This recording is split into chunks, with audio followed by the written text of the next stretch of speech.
Hello, എല്ലാ കൂട്ടുകാർക്കും വിദ്യാ പ്ലസിലേക്ക് സ്വാഗതം കേട്ടോ. ഇന്ന് നമ്മൾ ഡിസ്കസ് ചെയ്യാൻ പോകുന്നത് SLC ഒന്നാമത്തെ ചാപ്റ്ററായ അരിത്തമെറ്റിക് സീക്വൻസ് അല്ലെങ്കിൽ സമാന്തര ശ്രേണിയിലെ കുറച്ച് ക്വസ്റ്റ്യൻസ് ആണ് കേട്ടോ. അപ്പോൾ ഏതൊക്കെയാണ് ക്വസ്റ്റ്യൻസ് എന്ന് ജസ്റ്റ് ഒന്ന് നോക്കിപ്പോയാലോ. അപ്പോൾ ക്വസ്റ്റ്യൻ നന്നായിട്ട് ശ്രദ്ധിച്ചിരിക്കണേ.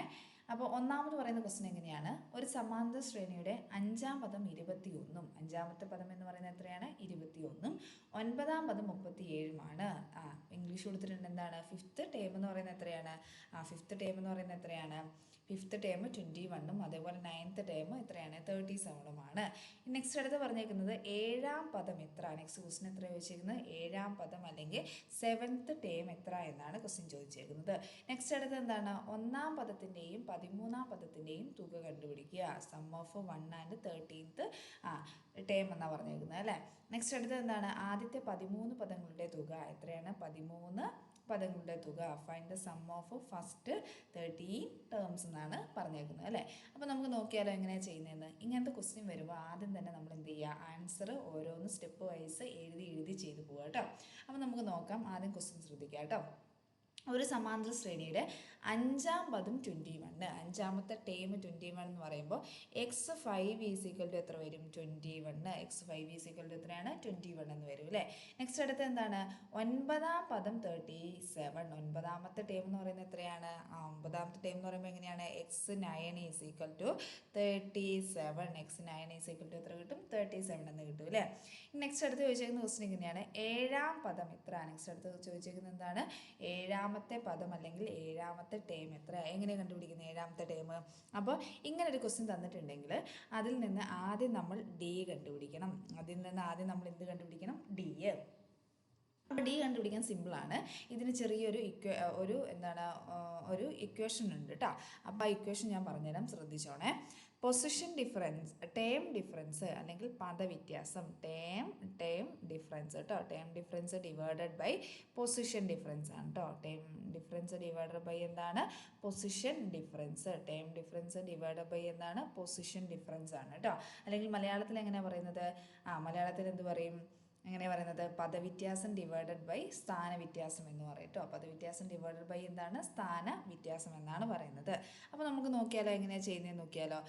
ആദ്യം ടേം ഡിഫറൻസ് ആണ് അല്ലേ. ടേം എന്ന് വെച്ചാൽ ഇവിടെ വലിയ സംഖ്യ 37 ആദ്യം ഞാൻ 37 എഴുതി, ഒരു മൈനസ് ഇട്ടു. നെക്സ്റ്റ് 37 എഴുതുന്നത് കൂടെ തന്നെ അതിൻ്റെ പൊസിഷൻ അല്ലെങ്കിൽ എത്രാം സ്ഥാനത്താണ് കിടക്കുന്നതെന്ന് ജസ്റ്റ് വാച്ച് ചെയ്യുക കേട്ടോ. 37 എന്ന് പറയുന്നത് എത്രാമത്തെ ടേമാണ്, ഒൻപതാമത്തെ പദം അല്ലെങ്കിൽ ഒൻപതാമത്തെ ടേമാണ് അല്ലേ. ഇനി നെക്സ്റ്റ് അടുത്ത സംഖ്യ ഏതാ നോക്കിക്കേ, 21, താഴെ ഒരു മൈനസ് കൊടുക്കുക. 21 എത്രാമത്തെ പദമാണ്, അഞ്ചാമത്തെ പദമാണ് അല്ലേ. ഇനി 37 നിന്ന് 21 കുറച്ചാൽ നമുക്ക് എത്ര കിട്ടും, 6 എന്ന് കിട്ടും. 9 നിന്ന് 5 കുറച്ചാൽ എത്ര കിട്ടുന്നത്, 4 എന്ന് കിട്ടും അല്ലേ. 16 ഡിവൈഡഡ് ബൈ 4 എന്ന് പറയുന്നത് എത്രയാണ്, 4 തന്നെയാണ്.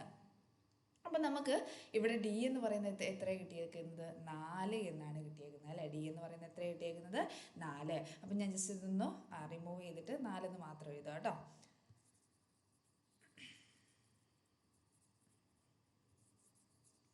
ഓക്കെ, അപ്പോൾ നമ്മുടെ ഡി = നമുക്ക് എത്ര കിട്ടിയിരിക്കുന്നത്, ഡി = 4 എന്ന് കിട്ടി അല്ലേ. ഡി = എത്ര കിട്ടി, 4. ഇനി നമുക്ക് ഏഴാമത്തെ ടേം കണ്ടുപിടിക്കാമല്ലോ. എങ്ങനെ കണ്ടുപിടിക്കും, x7 = x എത്ര തന്നിട്ടുണ്ട്, 5 തന്നിട്ടുണ്ട് അല്ലേ. x5നോട് കൂടി എത്ര പ്രാവശ്യം കോമൺ ഡിഫറൻസ് കൂട്ടിയാൽ മതി, 2 പ്രാവശ്യം നമ്മുടെ കോമൺ ഡിഫറൻസ് കൂട്ടിക്കഴിഞ്ഞാൽ നമുക്ക് എത്രാമത്തെ ടേം കിട്ടും, ഏഴാമത്തെ പദം അല്ലെങ്കിൽ ഏഴാമത്തെ ടേം കിട്ടും അല്ലേ. x7 എന്ന് പറയുന്നത് എത്രയാടാ, 21 ആണ്. 21 + 2 ഇൻറ്റു ഡി എന്ന് പറയുന്നത് നമ്മൾ കണ്ടുവച്ചിട്ടുണ്ട് എത്രയാണ്, 4 ആണ് അല്ലേ. അപ്പോൾ എത്ര വരും, 21. 21 + 4 × 2 എന്ന് പറയുന്നത് എത്രയാണ്, 8 ആണ് അല്ലേ. അപ്പോൾ എത്ര കിട്ടും, 29 അല്ലെങ്കിൽ 29 എന്ന് കിട്ടും. അപ്പോൾ ഏഴാമത്തെ പദം കണ്ടുപിടിച്ചല്ലോ. അപ്പോൾ ഒന്നാമത്തെ ക്വസ്റ്റ്യൻ കംപ്ലീറ്റ് ചെയ്തല്ലോ. നെക്സ്റ്റ് ക്വസ്റ്റ്യൻ എന്താ നോക്കിയാലോ. അത് അടുത്ത് പറഞ്ഞേക്കുന്നത് ഒന്നാമത്തെ ടേമിൻ്റെയും 13ാമത്തെ ടേമിൻ്റെയും സമ്മ് കാണുക. അത് സിമ്പിളാണ് കേട്ടോ, ജസ്റ്റ് ഒന്ന് ശ്രദ്ധിച്ചിരിക്കണേ. ഒന്നാമത്തെ ടേമിൻ്റെയും അതേപോലെ എത്രാമത്തെ ടേമിൻ്റെയും ആണ്, 13ാമത്തെ ടേമിൻ്റെയും കൂടെ സമ്മ് കണ്ടുപിടിക്കാനാണ് പറഞ്ഞേക്കുന്നത് കേട്ടോ. അപ്പോൾ നമുക്ക് സമ്മ് കണ്ടുപിടിച്ച് നോക്കിയാലോ. അപ്പോൾ നന്നായിട്ടൊന്ന് ശ്രദ്ധിച്ചിരിക്കണേ. എങ്ങനെയാണ് ഈ ഒന്നാമത്തെ ടേമും അതേപോലെ 13ാമത്തെ ടേമിൻ്റെയൊക്കെ സമ്മ് കണ്ടുപിടിക്കാൻ പറഞ്ഞാൽ എങ്ങനെയാണ് കണ്ടുപിടിക്കുന്നത് എന്ന് നോക്കാം കേട്ടോ. അപ്പോൾ നമുക്ക് കാണേണ്ടത് x1 + x13 എത്രയാണ് എന്നാണ് കണ്ടുപിടിക്കേണ്ടത്. ഇത് രണ്ടും കൂടെ കൂട്ടിക്കഴിഞ്ഞാൽ എത്ര കിട്ടുമെന്നാണ് കണ്ടുപിടിക്കേണ്ടത് കേട്ടോ. അപ്പോൾ നമുക്ക് ഒന്ന് ശ്രദ്ധിക്കാവേ. 1, 2, 3, 4, 5, 6, 7, 8, 9, 9, 10, 11, 12, 13 ആണല്ലോ. ഇത്രയുമാണല്ലോ. അപ്പോൾ ഇത്രയും പദങ്ങളുടെ സമ്മല്ല, ഒന്നാമത്തെ പദത്തിൻ്റെയും അതേപോലെ 13ാമത്തെ ഇത് രണ്ടും കൂടെ കൂട്ടിക്കഴിഞ്ഞാൽ എത്രയാണ് എന്നാണ് നമുക്ക് അറിയേണ്ടത് അല്ലേ. അപ്പോൾ ഏകദേശം ഇതിൻ്റെ നടുക്ക് വരുന്ന ഒരു ടേമാണ് 7ാമത്തെ ടേം എന്ന് പറയുന്നത്. ശരിയല്ലേ? ഇങ്ങോട്ട് എത്ര ഉണ്ട്? 7ൻ്റെ ഒരു ഭാഗത്തേക്ക് 1, 2, 3, 4, 5, 6 എണ്ണവും അങ്ങോട്ട് എത്ര ഉണ്ട്? 6 എണ്ണവും ഉണ്ട് അല്ലേ. അപ്പം 1 മുതൽ 13 വരെ ഏകദേശം നടുക്ക് വരുന്ന ആളാണ് ഏത് ടേം എന്ന് പറയുന്നത്? 7ാമത്തെ ടേം എന്ന് പറയുന്നത് കേട്ടോ. ഏത് ടേം എന്ന് പറയുന്നത്?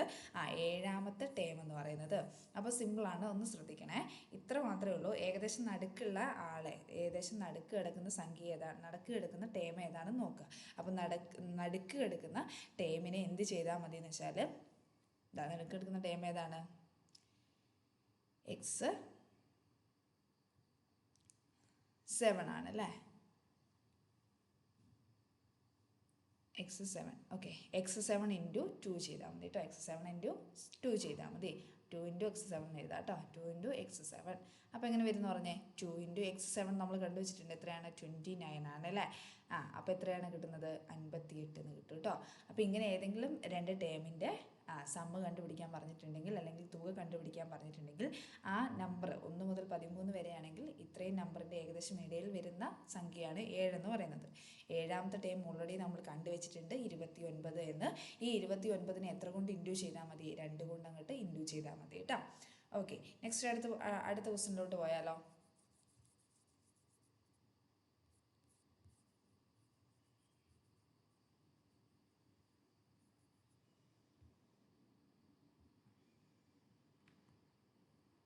Find the sum of the first 25th terms.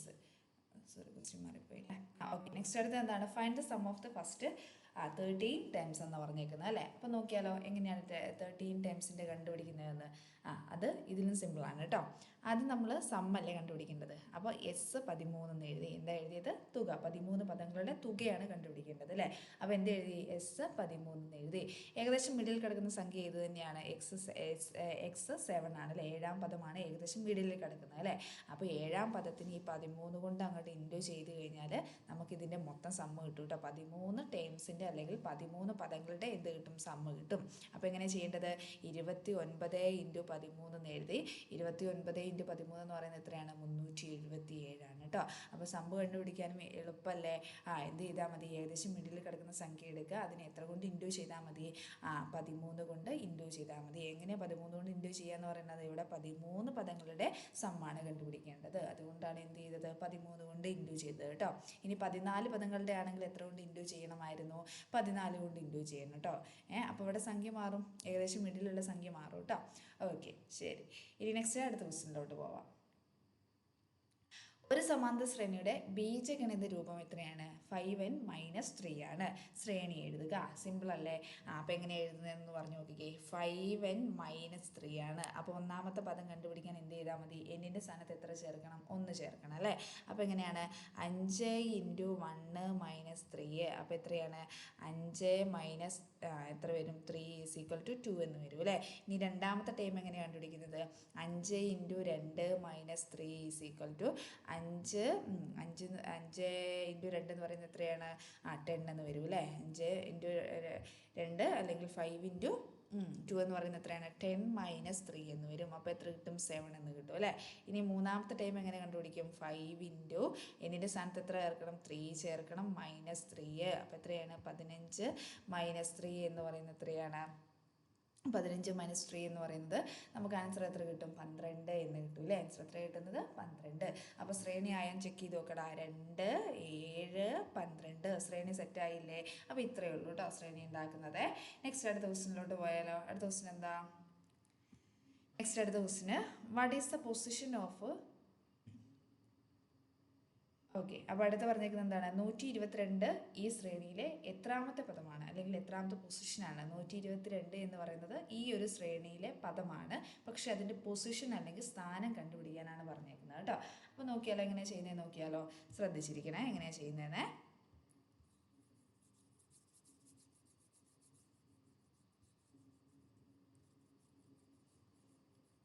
നമ്മുടെ ശ്രേണി ഏതാണെന്ന് പറഞ്ഞു നോക്കിക്കേ. ശ്രേണി ഏതായിരുന്നു? ശ്രേണി ഏതായിരുന്നു? 2, 4 അല്ലേ, ശ്രേണി എത്രയായിരുന്നു? 2 4 അല്ലേ, 2 എത്രയായിരുന്നു? 2 7 12 അല്ലേ, അതായിരുന്നില്ലേ ശ്രേണി എന്ന് പറയുന്നത്. അപ്പം ഈ ശ്രേണിയിൽ ഒരു ടേമാണ് ഏതെന്ന് പറയുന്നത്? 122 എന്ന് പറയുന്നത്. ഏതാണ് 122 എന്ന് പറയുന്നത്? ഇത് എത്രാമത്തെ ടേമാണ് എന്നാ കണ്ടുപിടിക്കാൻ പറഞ്ഞേക്കുന്നത് കേട്ടോ. ഒന്നാമത്തെ ടേം 2 ആണ്, രണ്ടാമത്തെ ടേം 7 ആണ്, മൂന്നാമത്തെ ടേം 12 ആണെന്നൊക്കെ നമുക്കറിയാം. അതേപോലെ തന്നെ 122 ഈ ശ്രേണിയിൽ എവിടെയോ ഒന്ന് കിടപ്പുണ്ട്, പക്ഷെ അത് എത്രാമത്തെ ടേം ആണെന്ന് കണ്ടുപിടിക്കാനാണ് പറഞ്ഞേക്കുന്നത് കേട്ടോ. അപ്പോൾ സിമ്പിളാണ്. നമുക്കിതിൻ്റെ ബീജഗണിത രൂപം അല്ലെങ്കിൽ ഓൾജിബ്ര ഫോം എന്താണെന്ന് അറിയാം? 5n - 3 ആണെന്ന് അറിയാം അല്ലേ. ആ കൂടെ ഈസ് ഈക്വൽ ടു 122 അങ്ങോട്ട് ചേർക്കുക. ഈസ് ഈക്വൽ ടു എത്ര ചേർക്കുക? 122. ഇനി -3 ഞാൻ എന്ത് ചെയ്യാണ്? സമത്തിൻ്റെ അപ്പുറത്തോട്ട് കൊണ്ടുപോവുകയാണ്. അപ്പോൾ എന്തായിട്ട് മാറും? പ്ലസ് ആയിട്ട് മാറും കേട്ടോ. അപ്പോൾ 5n ഈസ് ഈക്വൽ ടു എത്രയാണ്? 122 -3 അങ്ങോട്ട് പോകുമ്പോൾ എന്തായിട്ട് മാറും? +3 ആയിട്ട് മാറും അല്ലേ. അപ്പോൾ എന്താണ്? 5n ഈസ് ഈക്വൽ ടു 125 എന്ന് കിട്ടി. n ഈസ് ഈക്വൽ ടു നമുക്ക് എത്ര കിട്ടും? 125 divided by 5 is equal to നമുക്ക് ആൻസർ എത്ര വരുന്നത്? 25 എന്ന് വരും അല്ലേ. ആൻസർ എത്ര വരും? 25 എന്ന് ആൻസർ വരും കേട്ടോ. സിമ്പിൾ അല്ലേ. അപ്പോൾ n 25ാമത്തെ ടേമാണ് എന്തെന്ന് പറയുന്നത്? 122 എന്ന് പറയുന്നത് കേട്ടോ. 25ാമത്തെ ടേമാണ് എത്രയെന്ന് പറയുന്നത്? 122. നെക്സ്റ്റ് അടുത്ത ക്വസ്റ്റ്യൻ നോക്കിയാലോ. അടുത്തെന്താണ്? Find the sum of the first 25 term. അപ്പോൾ എന്താണ്? ആദ്യത്തെ 25 പദങ്ങളുടെ എന്ത് കണ്ടുപിടിക്കുക? തുക കണ്ടുപിടിക്കുക. അപ്പോൾ സിമ്പിളാണ്. നിങ്ങൾ തന്നെ പറഞ്ഞ നേരത്തെ നമ്മൾ കണ്ടുപിടിച്ചു. ആദ്യം S25 എന്ന് എഴുതുക അല്ലേ. എത്ര എഴുതുക? S എത്ര എഴുതുക? 25 എന്ന് എഴുതുക. ഇനി എത്ര പദങ്ങളുടെ കണ്ടുപിടിക്കേണ്ടത്? 25 പദങ്ങളുടെയാണ് അല്ലേ. അപ്പോൾ 25ൻ്റെ ഏകദേശം മിഡിൽ കിടക്കുന്ന സംഖ്യ ഏതാണെന്ന് ആലോചിച്ച് നോക്കിക്കേ. ഏതാണ് മിഡിൽ കിടക്കുന്ന സംഖ്യ? ഏതാണ്? 13 ആണ് അല്ലേ. മിഡിൽ കിടക്കുന്ന സംഖ്യ ഏതാണ്? 13 ആണ്. അപ്പോൾ എന്ത് വരും? x13 എന്ന് വരും അല്ലേ. x13ാമത്തെ ടൈമാണ് ഏകദേശം മിഡിൽ കിടക്കുന്നത്. x13നെ എത്ര കൊണ്ട് ഇൻഡ്യൂ ചെയ്താൽ മതിയടാ? 25 കൊണ്ട് ഇൻഡ്യൂ ചെയ്താൽ മതി. അപ്പോൾ 13ാമത്തെ പദം കണ്ടുപിടിക്കാൻ എന്ത് ചെയ്യുക? 5n - 3 ചെയ്യുക അല്ലേ. അപ്പോൾ 5ൻ്റെ സ്ഥാനത്ത് എന്നിൻ്റെ സ്ഥാനത്ത് എത്ര ചേർക്കുക? 13 ചേർക്കുക, -3 എന്ന് എഴുതുക. അപ്പോൾ എത്രയാണ്? 13 × 5 3 5 15 5 സിസ്റ്റം 1 പിന്നെ എത്ര? 5 1 5 65 വരും അല്ലേ. 65 - 3 എന്ന് വരുമ്പോൾ എത്രയാണ്? 62. അപ്പം നമ്മുടെ 13ാമത്തെ ടൈം നമുക്ക് എത്ര കിട്ടിയത്? 62 × 25 എന്ന് വരും അല്ലേ. അപ്പോൾ ആൻസർ എത്രയാണ് കിട്ടുന്നത്? 1550 എന്നാണ് ആൻസർ വരിക കേട്ടോ. എത്ര ആൻസർ വരിക? ഒന്ന് ഇൻഡ്യൂ ചെയ്ത് നോക്കിയാൽ മതി കേട്ടോ. ഇൻഡ്യൂ ചെയ്ത് നിങ്ങൾക്ക് അറിയാമല്ലോ, ഞാൻ കാണിച്ചു തരേണ്ട ആവശ്യമില്ലല്ലോ അല്ലേ. ഓക്കെ, അപ്പോൾ ആൻസർ എത്ര കിട്ടുന്നത്? 1550 എന്നാണ് ആൻസർ വരുന്നത് കേട്ടോ. അപ്പോൾ എന്ത് ചെയ്യുക? ഇത് നന്നായിട്ട് ചെയ്ത് പഠിക്കുക കേട്ടോ. മാത്സ് എത്രമാത്രം ചെയ്ത് പഠിക്കുന്നോ അത്രമാത്രമേ നിങ്ങൾ എന്താവുള്ളൂ? എക്സ്പേർട്ടായിട്ട് സ്പീഡപ്പായിട്ട് ചെയ്യാൻ പഠിക്കുകയുള്ളൂ കേട്ടോ. Okay, thank you.